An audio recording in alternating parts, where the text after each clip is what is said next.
So as the drama of Dalvin Cook's potential contract extension carries on, even though, yes, as we said last week, that things are quiet right now, so that means that things are probably going well. So hopefully the Vikings and Dalvin work out something long term.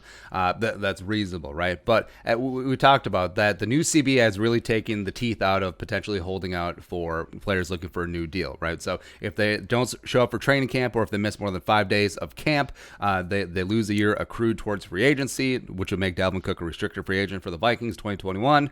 So it just does not have the same threat that it used to. Look at Zeke Elliott's holdout last year that almost went to the regular season. Look at Melvin Gordon's, which did go into the regular season, even though that one didn't quite work out. So you're not going to see that traditional type of holdout anymore. But say things don't go well.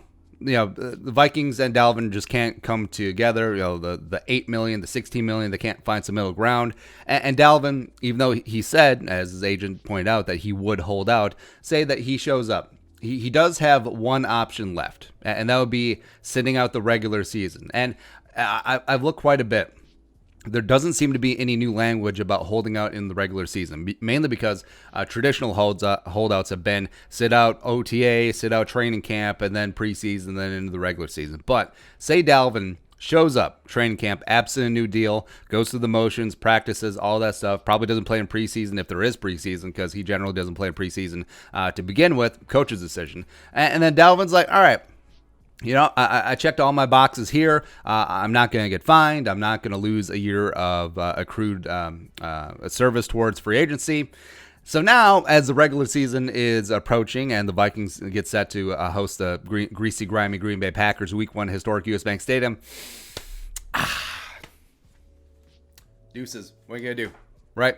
So I've looked. All that would happen is that he'd obviously miss game checks, which, Dalvin's on his rookie deal. That money isn't that important to him. And he would be fined, a la what happened with Stephon Diggs when he basically went AWOL on the Vikings last season as well. But I think he'll be effective. I do. Well, either way, it'll force the issue. Number one, it could be, all right, so Dalvin is gone. He bounces week 1, potentially week 2. I think it would just take 1 week. I really do. Unless Spielman adopts hey, we will not negotiate with anyone who's employing these tactics. You show up and then we'll talk. And then, hey, at minimum, that'll get them back to the table. But, say that the Vikings run game is not up to snuff, even though, yes, I think Madison, Boone, Abdullah, that nice combo platter would be a decent replacement for Dalvin Cook, especially Alexander Madison. I think he's going to be a future 1,000-yard starting running back in this league. But say that it doesn't. Say that it doesn't, and then the Vikings are forced to come back to the table, and then they cave. That's a win for Dalvin, right? And then he's out, a small fine and a missed game check, and teams generally forgive the fines anyway. So...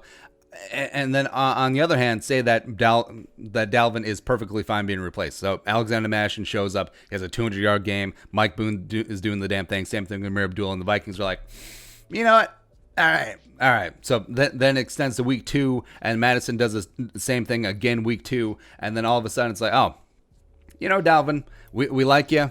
We don't love you. We don't really need you. So let's find a trade partner. So you look at Miami. You look at Tampa Bay. Maybe they need a shot in the arm for their running game. All of a sudden, Dalvin gets his wish either way. So either he gets a new deal or he gets to start somewhere else fresh, potentially impresses a new team and convinces them to give him a new deal, or he gets a new deal as he's traded. So I think that is a viable option. And it's something that a lot of people haven't been talking about, is that if Dalvin, yes, shows up to training camp, checks all those boxes, make sure he's not fined, make sure he gets his accrued season towards free agency, and then regular season comes and just like, well, deuces. I don't know if it will come to that. Because, like we said, the silence during this period of time leads me to believe that negotiations are going well. As if everything's quiet, nothing's leaking to the media, that means that both sides are at the table in good faith. But man, if Dalvin decides to employ the nuclear option, which is his only, withholding services is his only leverage at this point, and since he can't do it in training camp, if he does it during the regular season, would actually really impact the Vikings. Whew. Also, I would love to see public sentiment. Just the tenor and tone of the fan base. If Dalvin just completely sat out regular season games, probably would turn against him. And also, frankly, if he did get an extension out of it by playing dirty hardball like that, I think a segment of the fan base would continue to hold it against him. Like, just the dirty Dalvin Cook, the greedy Dalvin Cook, that whole thing. Even though, like I said, he's using the only leverage that he has at this point. But I don't know if they'll get that far. I do think that he and the Vikings will get something done. I think they'll find some middle ground. But yeah, if this Cold War turns hot, you could easily see that Dalvin Cook sitting out in the regular season. But your thoughts, Dalvin going nuclear? Let us know in the comment section below. Subscribe for daily Vikings takes. Want to support the work? Post on the Venmo. Plus give us a follow on social media as well. But till next time, Skull, production value.